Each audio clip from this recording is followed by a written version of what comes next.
السلام عليكم ورحمة الله وبركاته. بسم الله والحمد لله والصلاة والسلام على رسول الله وعلى آله وأصحابه أجمعين ومن تبعهم بإحسان إلى يوم الدين. أما بعد، أعوذ بالله من الشيطان الرجيم. بسم الله الرحمن الرحيم. وقل جاء الحق وزهق الباطل إن الباطل كان زهوقا وننزل من القرآن ما هو شفاء ورحمة للمؤمنين ولا يزيد الظالمين إلا خسارا. رب اشرح لي صدري ويسر لي أمري واحلل عقدة من لساني يفقه قولي. سبحانك لا علم لنا إلا ما علمتنا إنك أنت العليم الحكيم.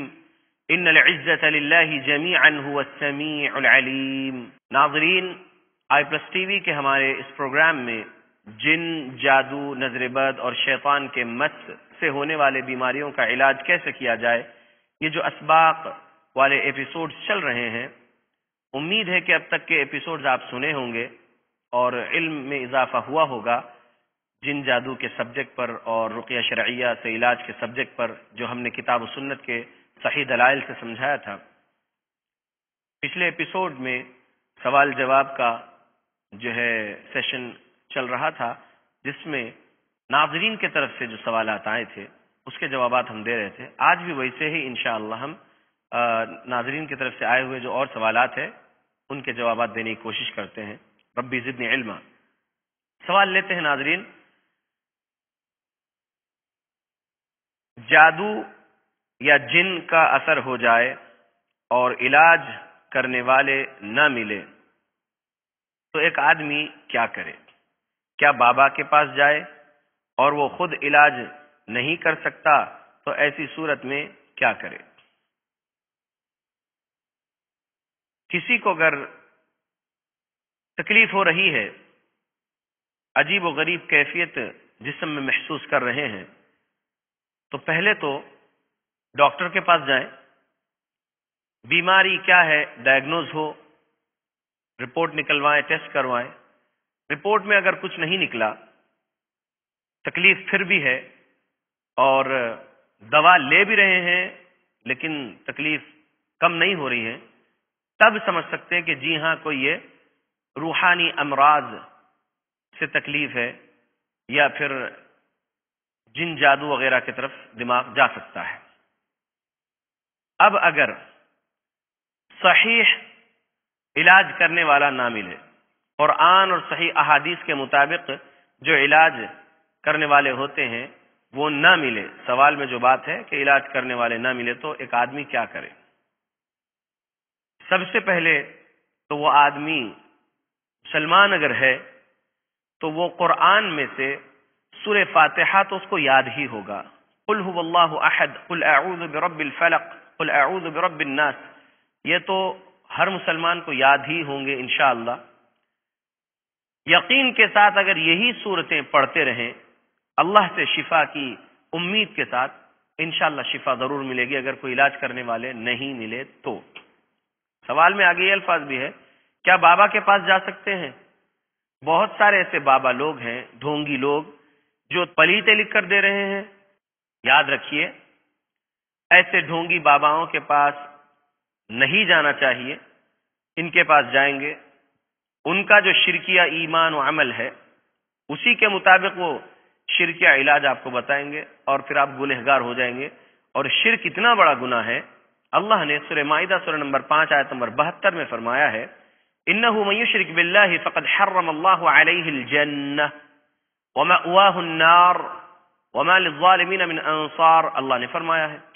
ترجمہ، انہ من یشرک باللہ، بے شک جو کوئی بھی اللہ کے ساتھ شرک کرتا ہے، فقد حرم اللہ علیہ الجنہ، اس پر اللہ نے جنت کو حرام کر دیا ہے. ومأواہ النار، اور اس کا ٹھکانہ جہنم کی آگ ہے. تو شرک کرنے سے جہنم ملے گی. دنیا کی تکلیف تھوڑی ہے، لیکن موت کے بعد کی زندگی میں اگر جہنم ملی تو وہ تکلیف تو بہت شدید تکلیف ہے. یہاں تو بچھانے کے لیے آپ کے پاس ماشاءاللہ بہترین بیڈ شیٹس ہے اور گدا ہے وغیرہ جو روئی سے، دھاگے وغیرہ سے بنا ہوا ہے، لیکن وہاں پر آگ کا بستر ہوگا، آگ کا اوڑھنا ہوگا، جیسا کہ اللہ نے سورہ اعراف سورہ نمبر 7 آیت نمبر 40-41 میں کہا ہے. اور 41 نمبر والی آیت میں جو ہے ذکر اس کا کہ ان کے لیے ہے جہنم مہاد، لہم من جہنم مہاد ومن فوقہم غواش. اللہ نے کہا جہنم کا بچھونا، جہنم کا اوڑھنا ہے. تو دنیا کی تکلیف بہت کم ہے، آخرت کی تکلیف جہنم کی بہت زیادہ ہوگی، تصور نہیں کر سکتا انسان، کیونکہ نارکم ہذہ جزء من 70 جزءا من نار جہنم، یعنی جہنم کی آگ دنیا کی آگ سے 70 گنا زیادہ تیز ہے. تو یہاں کی تکلیف کو برداشت کر لیجئے، لیکن شرک کرنے والے کے پاس نہ جائیے. اگر شرکیہ علاج کرتے کرتے آپ کا انتقال ہو جائے تو جہنم میں جائیں گے. شرکیہ علاج کرتے کرتے موت آ جائے تو جہنم میں جائے گا بندہ. شرک انسان کو جہنم میں لے جائے گا، جنت میں نہیں. تو شرک کرنے والے باباؤں کے پاس، ڈھونگیوں کے پاس نہ جائے، اگرچہ کہ وہ بہترین حلیے میں اپنے بیٹھے ہیں کہ بڑے عالم صاحب ہے اور فاضل صاحب ہے اور حافظ صاحب ہے، بلکہ مشہور ہے لوگوں میں. یاد رکھیے کہ نہیں جانا چاہیے باباؤں کے پاس. صبر کر لیجئے تکلیف میں، اللہ رب العالمین انشاءاللہ اجر دیں گے. کیونکہ نبی صلی اللہ علیہ وسلم کی جو حدیث ہے، صحیح بخاری میں حدیث ہے، نبی صلی اللہ علیہ وسلم کے صحابی عبداللہ بن مسعود رضی اللہ عنہ سے روایت کردہ حدیث ہے کہ ایمان والے کو کانٹا بھی چبھتا ہے تو اللہ رب العالمین اجر دیتے ہیں. تو لہذا جو ہے تکلیف میں صبر کر لیں، لیکن ڈھونگی باباؤں کے پاس نہیں جانا چاہیے انشاءاللہ. امید ہے کہ میرا جواب جو ہے مکمل ہوا. ایک اور سوال لیتے ہیں ناظرین. سوال ہے نظر بد اور جادو کیا چیزوں پر ہو سکتی ہے؟ بے جان پر بھی ہو سکتی ہے کیا؟ جیسے بزنس پر نظر بد یا جادو، گھر پر جادو اور نظر بد، یا اور صرف انسان پر. سوال تھوڑا بڑا ہوا ہے اور الگ الگ لکھا ہوا ہے، بزنس پر جادو، نظر بد وغیرہ. نظر بد کے تعلق سے تو سمجھ لیجئے کہ صحیح بخاری حدیث نمبر 5740 ہے، العین حق، نظر بد کا لگنا حق ہے، محمد صلی اللہ علیہ وسلم نے فرمایا ہے. نظر بد انسان کو بھی لگ سکتی ہے، جانور کو بھی لگ سکتی ہے. نظر بد انسان کو لگی، دلیل موجود ہے ہمارے پاس. دلیل ہے سنن ابو داؤد حدیث نمبر 3888 سہل بن حنیف رضی اللہ عنہ پر عامر بن ربیعہ رضی اللہ عنہ کی نظر بد لگی. ہم نے جو ہے پچھلے کچھ ایپیسوڈز پہلے آپ کو بتائے تھے، آج بھی دہرا دیتے ہیں اس حدیث کو. تو نظر بد لگی تھی، بیمار ہوئے تھے سہل بن حنیف رضی اللہ عنہ، اور پھر رسول اللہ صلی اللہ علیہ وسلم کے پاس لایا گیا تھا ان کو. پھر اللہ کے نبی صلی اللہ علیہ وسلم نے عامر رضی اللہ عنہ کو بلائے، بولے کہ کاش تم ماشاءاللہ کہہ دیتے تمہارا بھائی بچ جاتا وغیرہ. اور پھر نبی صلی اللہ علیہ وسلم نے وضو کرنے لگا عامر رضی اللہ عنہ کو، اور وضو کا پانی ان کا ایک برتن میں جمائے، اور پھر وہ پانی جو وضو کیا ہوا تھا عامر رضی اللہ عنہ کا اٹھائے برتن اور سہل بن حنیف رضی اللہ عنہ کے سر پر سے ڈال دیے. تو نظر بد کا علاج جو ہے اللہ کے نبی صلی اللہ علیہ وسلم نے یہ بتایا، نظر بد کٹ جائے گی. جس کی نظر بد لگی ہے اس کو وضو کرنا ہے، جس پر نظر بد لگی اس پر پانی ڈالنا ہے. یہ تو جاندار کی بات ہے. سوال میں بے جان پر بھی نظر بد لگ سکتی کیا سوال ہے. تو جی ہاں، بے جان پر بھی نظر بد لگ سکتی ہے. جب انسان پر نظر بد لگ سکتی، اس کی خوبصورتی پر، اس کے اچھے پکوان پر، اس کی اگر معاشرے میں اس کا چرچا ہوتا ہے اس کی عزت کا اور اس کی شہرت کا وغیرہ، اور پھر جو ہے اس کے جسم کے بارے میں جو ہے چرچا ہوتا ہے کہ ماشاءاللہ جسم والا ہے وغیرہ، لیکن ماشاءاللہ نہیں کہتے ہوئے جو ہے نظر بد لگ جاتی ہے، لوگوں کی تعریف کرتے ہیں حسد کے ساتھ، تو نظر بد لگ جاتی ہے. تو جیسے انسان پر یا جاندار چیز، جانور پر بھی نظر بد لگ سکتی ہے. کسی کا بزنس چل رہا ہوتا ہے، نظر بد لگا دیتے لوگ، نظر بد لگا دیتے کہ ان کے پاس کیا بزنس ہے، دیکھو ان کے پاس لائن لگی رہتی جو ہے کسٹمرز کی وغیرہ، ایسا کہتے ہیں، حسد کے ساتھ کہہ دیتے. نظر بد لگ سکتی ہے کاروبار پہ. کئی ایسے پیشنٹس ہمارے پاس آئے ہیں جس کے کاروبار پر بھی نظر بد لگی ہے، اور کسی کے گھر پر بھی نظر بد لگ سکتی. تو اس میں کیا ہوتا ہے؟ کاروبار خراب ہو گیا نظر بد لگنے سے، حسد کی بنا پر لگتی نظر بد. اور گھر پر نظر بد لگنے سے کیا ہوتا ہے؟ بہترین گھر رہتا ہے، روشنی رہنے کے باوجود بھی جو ہے رونق نہیں رہتی، اور ایک دم سناٹا جیسا سمسام رہتا ہے. چہل پہل رہنے کے باوجود بھی ایک عجیب جیسی کیفیت گھر میں رہتی ہے. نظر بد لگ سکتی ہے بے جان چیز کو بھی. جیسے کہ سوال ہے گھر پر یا بزنس پر نظر بد لگ سکتی کیا؟ یہ لگ سکتی. اس میں سوال میں جادو کا بھی ذکر ہے، جادو کیا جا سکتا ہے. جی ہاں، کیا گیا. کئی ایسے پیشنٹس آئے، کسی کی ہوٹل تھی اور اپوزٹ میں کوئی اور ہوٹل والے تھے، وہ جادو کر دیے اور جادو ہو گئی. اللہ کے حکم سے ہوتی جادو. جادوگر کے پاس اتنی طاقت نہیں ہے کہ وہ اپنے جادو سے کسی کو کچھ نقصان پہنچائے. اللہ اگر کسی بندے کو آزمانا چاہتے ہوں گے تو جادو میں اثر اللہ کے حکم سے ہو جاتا ہے، اور وہ آزمائش کے طور پر اس پر وہ تکلیف رہتی ہے. جادو کے ذریعے سے کسی کا کاروبار خراب کیا جا سکتا ہے، کیا گیا ہے. کئی پیشنٹس آئے ہیں ہمارے پاس اور ہم نے ان کا رقیہ کیے ہیں اور ان کو رقیہ بتائے ہیں. اللہ کا فضل و کرم. نظر بد کے توڑ کے لیے گھر پہ جو ہے تختی لگا دو، اس کے اندر جو ہے شیاطین کے نام اور وغیرہ بہت ساری چیزیں ہند سے رہتے ہیں، نمبرنگ وغیرہ، ایسی چیزوں سے بندش نہیں ہوتی گھر کی یا دکان کی، بزنس پلیس کی۔ آپ قرآن کی قرات کریں، سورہ بقرہ کی تلاوت کریں، وہاں پر انشاءاللہ جو ہے جنات شیاطین کی نظر بد بھی نہیں لگے گی، جنات شیاطین بھی بھاگیں گے، اور لوگ بھی جو ہے انشاءاللہ نظر بد اگر لگانا چاہے نہیں لگے گی نظر بد، اگر آپ دعا پڑھ لیں گے تو۔ دعا کیا ہے؟ اعوذ بکلمات اللہ التامہ من کل شیطان وہامہ ومن کل عین لامہ۔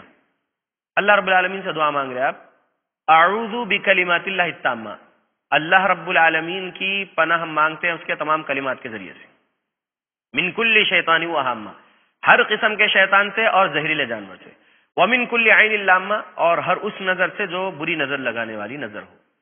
تو اللہ رب العالمین سے ہم دعا کر لیے نظر بد سے بچنے کی، کاروبار پہ ہو گھر پہ ہو انشاءاللہ دعا کر لیے، اللہ رب العالمین جو ہے حفاظت میں رکھے گا، کسی کی نظر بد بھی نہیں لگے گی انشاءاللہ۔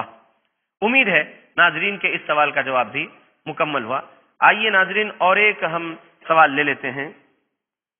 سوال ہے، کیا جادو کا علاج جادو سے کرنا درست ہے جبکہ دوسرے کئی علاج کر کے ہم تھک گئے؟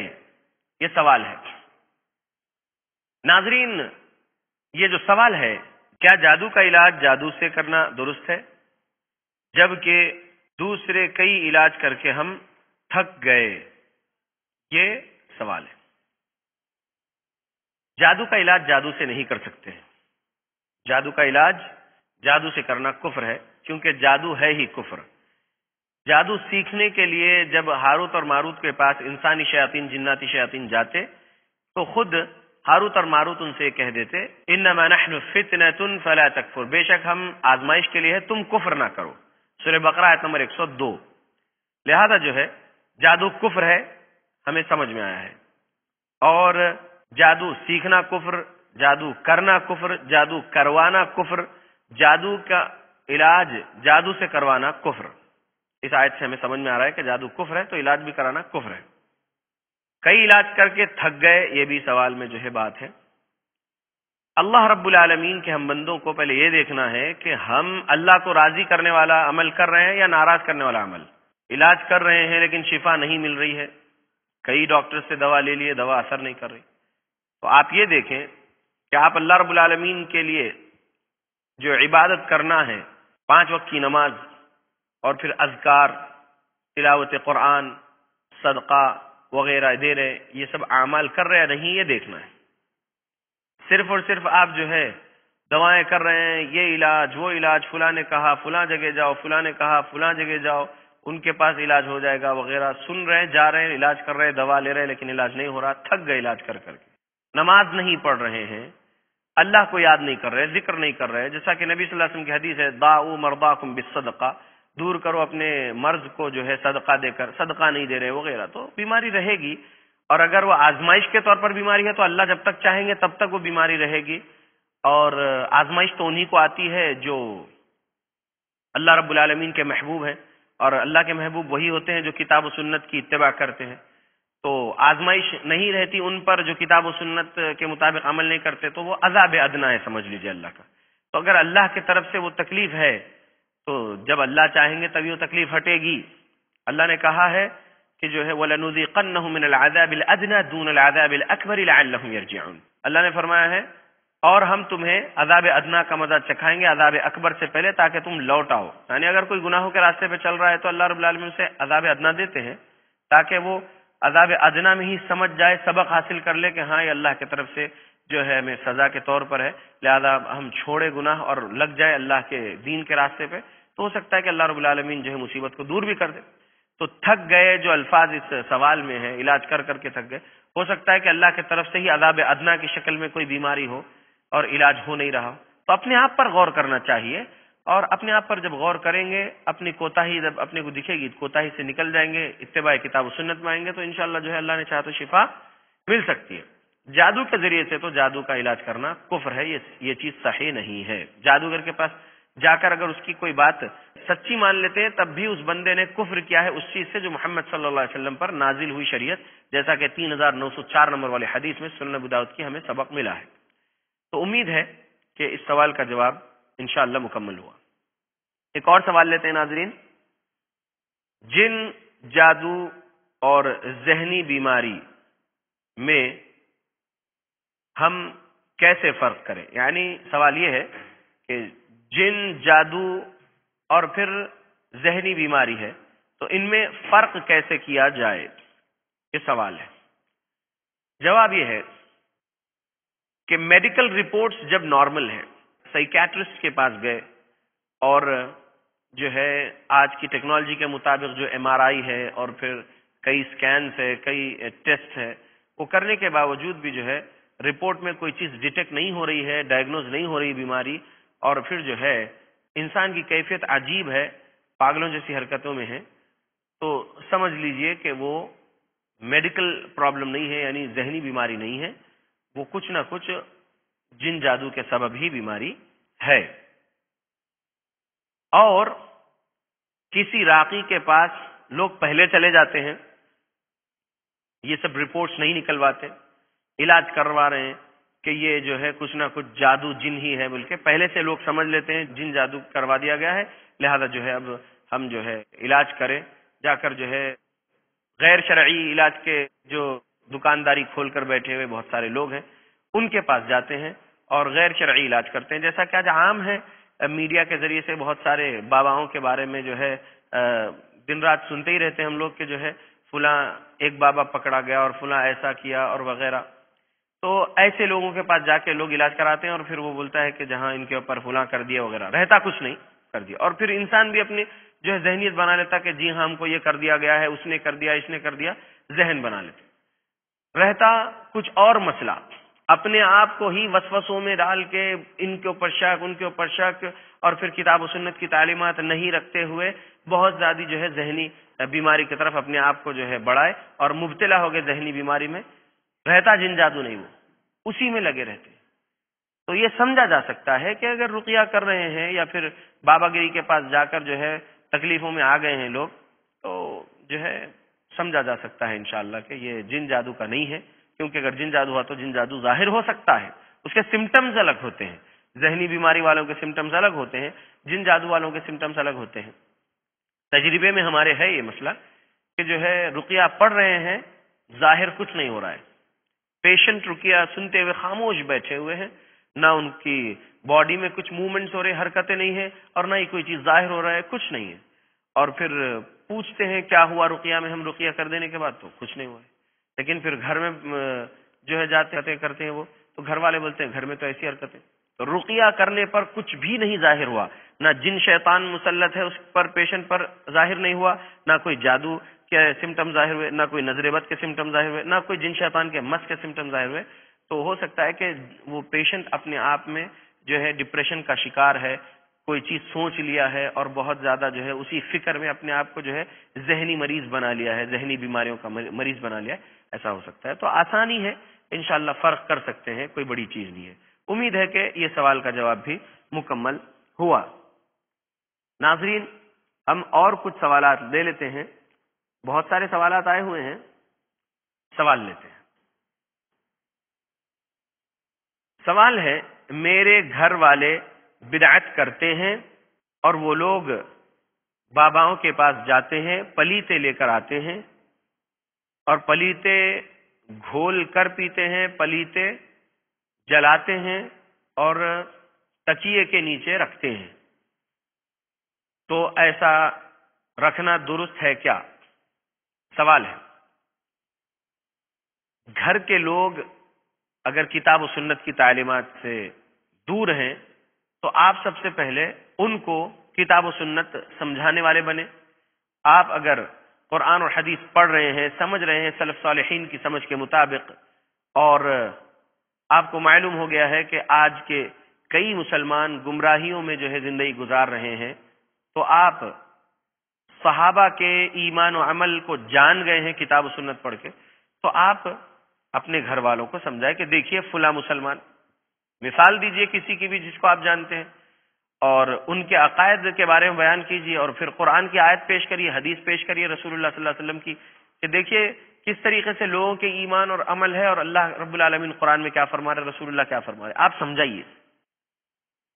1579 نمبر والی حدیث سنن نسائی کی بھی سمجھائیے، جس میں اللہ کے نبی صلی اللہ علیہ وسلم فرمائے، دین میں کوئی نیا کام ایجاد کر لینا بدعت ہے، اور بدعت گمراہی ہے، اور گمراہی جہنم کی آگ میں پہنچائے گی۔ حدیث سمجھائیے، ہو سکتا ہے کہ وہ لوگ جو ہے نہ جائیں پھر باباؤں کے پاس جو گنڈے پلیتے لکھ کر دے رہے ہیں، انشاءاللہ جو ہے ان کی اصلاح سب سے پہلے آپ کریں گے تو اللہ چاہے تو اصلاح ہو جائے گی۔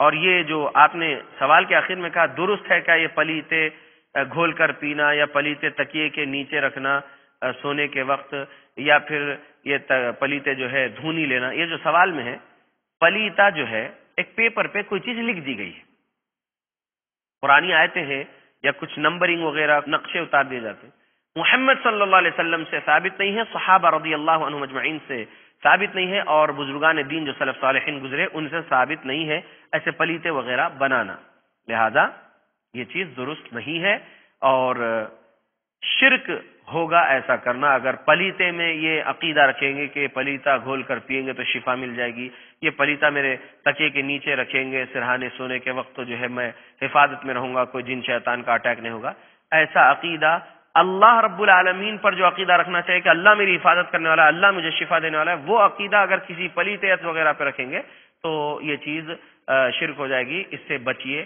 اور یہ چیز درست نہیں ہے۔ اور سوال لے لیتے ہیں ناظرین۔ سوال ہے دل میں بہت تکلیف ہوتی ہے اور اس کا علاج کیا ہے؟ ہم کیسے محسوس کریں جن کے بارے میں؟ سوال 2 ہے یہ۔ سوال نمبر 1، دل میں بہت تکلیف ہوتی ہے اور اس کا علاج کیا ہے؟ دل میں جو تکلیف ہوتی ہے کارڈیولوجسٹ کے پاس جانا چاہیے سب سے پہلے تو۔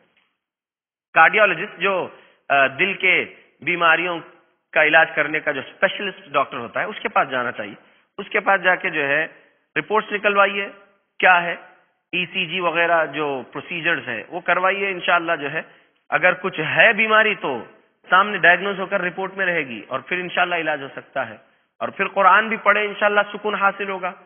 لیکن رپورٹس نکلوانے پر کارڈیولوجسٹ نے کہہ دیا کہ جو ہے آپ کے ہارٹ پرابلم نہیں ہے اور آپ کے والز بھی جو ہے صحیح ہے اور آپ کا رپورٹ تو نارمل ہے، اس کے باوجود اگر دل میں تکلیف ہے وغیرہ، سینے میں درد وغیرہ ہے، بھاری پن محسوس کرتے ہیں لوگ، تو پھر اس کے لیے علاج ہم قرآن اور حدیث سے بتائیں گے۔ سورہ نمبر 13 سورہ رعد آیت نمبر 28 میں اللہ نے فرمایا الذین آمنوا وتطمئن قلوبهم بذکر اللہ الا بذکر اللہ تطمئن القلوب۔ الذین آمنوا جو لوگ ایمان لائے، وتطمئن قلوبهم بذکر اللہ اور ان کے دل اطمینان حاصل کرتے ہیں اللہ کے ذکر سے۔ الا بذکر اللہ تطمئن القلوب، اللہ کے ذکر ہی سے دلوں کو اطمینان پہنچایا جا سکتا ہے، لہذا اللہ کے ذکر ہی سے جو ہے اطمینان حاصل کرنے کی نیت رکھیں، اور اللہ رب العالمین ہی اطمینان دینے والے ہیں اور دل کو سکون ہوگا، دل کے اندر سے جو ہے گھبراہٹ اور یہ جو درد ہے بول رہے ہیں اور بھاری پن جو محسوس ہوتا ہے بول رہے ہیں، یہ چیز ختم ہو جائے گی انشاءاللہ۔ اللہ رب العالمین نے قرآن میں کہہ دیا ہے قرآن کے بارے میں کہ جو لوگ قرآن کی قرات خاموش رہ کر غور سے سنیں گے لعلکم ترحمون، تاکہ ان پر رحم کیا جائے، تو قرآن سننے سے بھی رحمت نازل ہوگی، تو پھر بھاری پن نہیں رہے گا، درد نہیں رہے گا، سکون محسوس کریں گے۔ تو قرآن کی تلاوت کیجئے، قرآن سنیے، اللہ کا کرم ہوگا انشاءاللہ۔ ناظرین وقت ہو چلا ہے اس نشست کے ختم کرنے کا، اگلے ایپیسوڈ میں انشاءاللہ اور جو سوالات بچے ہیں اس کا بھی جواب دینے کی کوشش کرتے ہیں کتاب و سنت کی دلائل سے۔ تب تک کے لیے ہمیں اجازت دیجیے۔ السلام علیکم ورحمۃ اللہ وبرکاتہ۔